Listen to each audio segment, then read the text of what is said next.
és una locura. Jo som en Pere Sansó, som el president de l'Associació de Veïnats de la Casa Blanca i bé, estic aquí per explicar una mica la problemàtica que tenim en el sentit de tenir l'aeroport tan a prop. Bàsicament és que no podem descansar. I els veïnats de la Casa Blanca tenim avions que ens passen constantment per damunt, a lo millor a 50-60 metres per damunt, i a Renou és insofrible.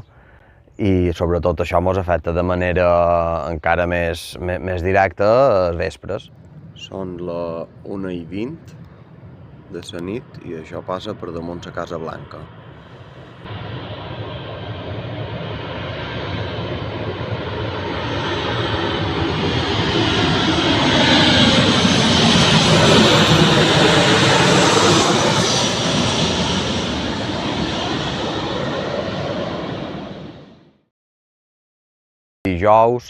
Dijous, divendres, dissabte és una locura.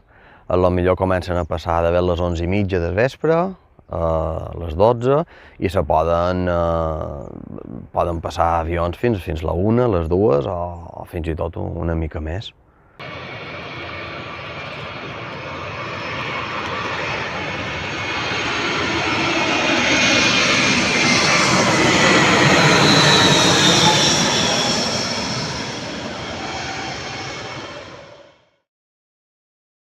Dins la temporada baixa tenim també molts avions que ens passen per damunt a totes hores, perquè moltes vegades l'aeroport aprofita la temporada baixa per fer tasques de reparació de les pistes que passen per damunt Sant Jordi, i durant 3 setmanes, un mes i mig, tot el tràfic aeri passa per damunt la Casa Blanca.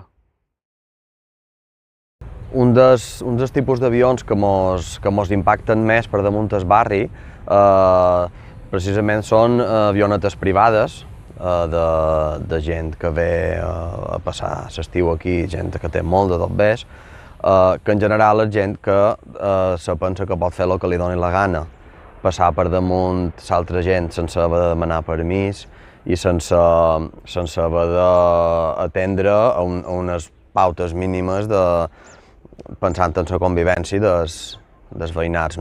Tenim avionetes privades que ens passen a qualsevol hora del vespre, també a altres hores de la matinada, i clar, també és una problemàtica.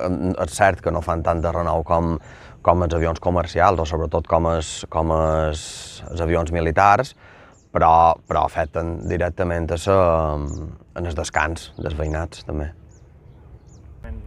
Clar.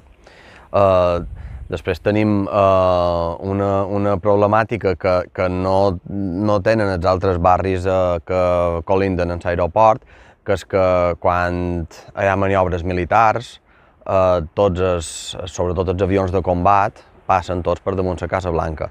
I el renou que fan ja no és una molèstia, és realment mal a les orelles. Vull dir, has de deixar el que estàs fent, t'has de tapar les orelles, perquè si no realment fa mal.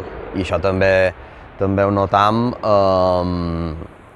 amb els animals. Aquí hi ha molta gent, hi ha molts de pagesos, hi ha molta gent que té cavalls, animals de companyia, que realment fa mal. L'única solució que li veig és que facin com aeroports d'Europa que simplement a una hora determinada tanquen. I entre les 12 del vespre i les 6 del matí, que la gent ha de descansar, han de poder viure en el nostre barri, que és molt més antic que l'aeroport, per cert.